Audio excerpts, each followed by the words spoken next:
Ladies and gentlemen, welcome back to another topsy-turvy day in the world of Malamarkets, where we discuss the Pokemon trading card game in terms of market analytics as it relates to buying, selling, and trading cards. Today, we will be doing a summary of the top 25 PSA graded cards videos that we did 2 videos of for our previous 2. It was originally a top 20 video, but you will see exactly why that changed. And remember, as it was in the previous 2 videos, the data was as of 7-21-2021. Like I said, this was originally a top 20 video. However, there was something key that went on at PSA that changed it to be top 25, so I kept it more accurate as of 7/21.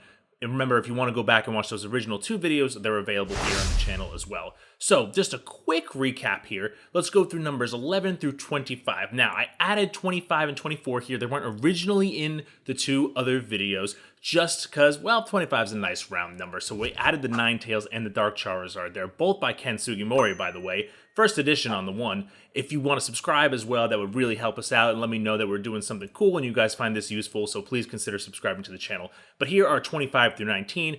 Ninetales, Dark Charizard, again, first edition, the only one in the top 25 that is actually a first edition. The other one a little more rare being the Shadowless Charizard at number 19 as well.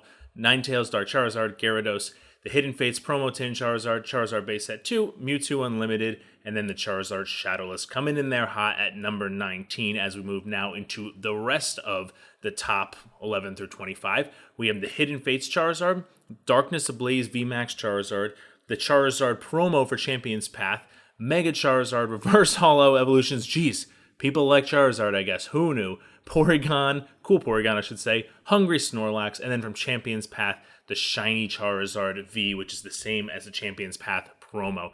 That rounds out numbers 11 through 25. You can tell this is clearly a very Charizard heavy 11 through 25. But is it the same through 1 to 10? Well, you already know the answer to this if you saw the original video. But number 10, we have another Champion's Path Charizard, and the Charizard VMAX, Machamp from the base set Unlimited, that's the first edition, everyone's got that card. The Mew promo from the 2000 movie, I believe, Ancient Mew promo, Venusaur Unlimited, and then the CD promo Venusaur there as well, rounding out numbers 10 through 6. Hey, look, only one Charizard in there, not too bad.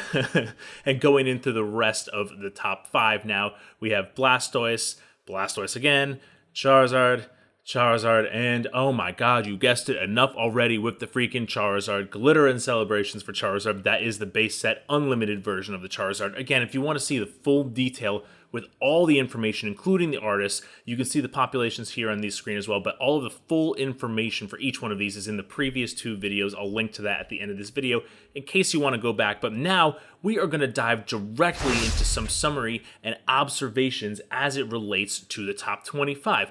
Number 1, and this is exactly why this changed into a top 25 video, the 6-day population change. Now, here's the population for 6 of the aforementioned 500 Charizards that we just discussed. Doesn't look like too much of a change then when you look. Now, remember, these are all basically 4,000, 5,000, 8,000 plus. Look at the delta, though, between 6 days when I did the first video for the top 25 and the second video to finish out the top 10.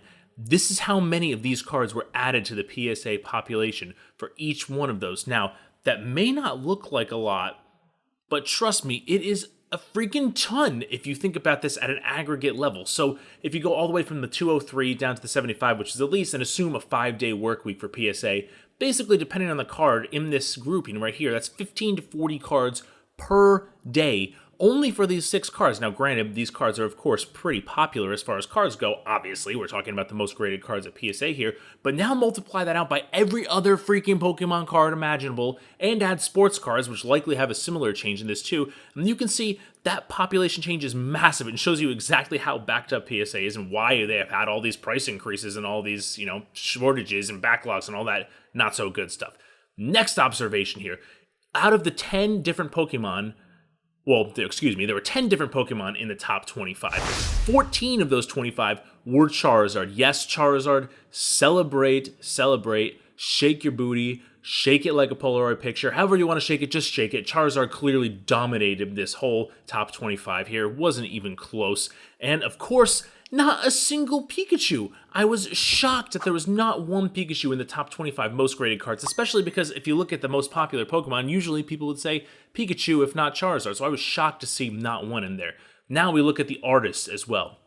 Mitsuhiro Arita and Ken Sugimori dominated the top 25. And I split it in purple were the top 25 and yellow were the top 10. So Ken Sugimori had less than Arita for the top 25 for the 11 to 25, but more in the top 10, which makes sense. He was the original designer. And Mitsuhiro Arita, every time they reprint that Charizard, he's up there as well.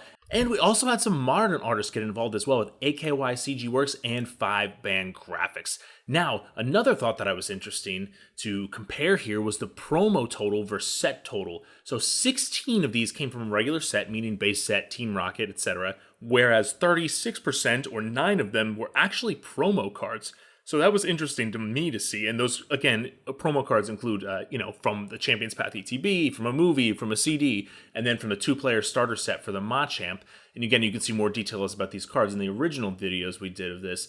But it's funny to see how many promos there actually were. You would think that because promos are so much more widely available, maybe people wouldn't grade them, but apparently they are. Or at least that's what I thought. Now, let's compare Vintage and Modern here in this top 25. Vintage still holding very strong, as you can see, at 64% of the top 25, which equates to 16 cards were Vintage, whereas only 9 or 36% of them were Modern. I thought that was interesting to see. As you could tell by the delta, the Modern populations are blowing up. Now, don't get me wrong, Base Set Unlimited in particular is also going up extremely quickly, but sets like Hidden Fates, Champions Path, before PSA was shut down, those cards were growing astronomically at exponential rates.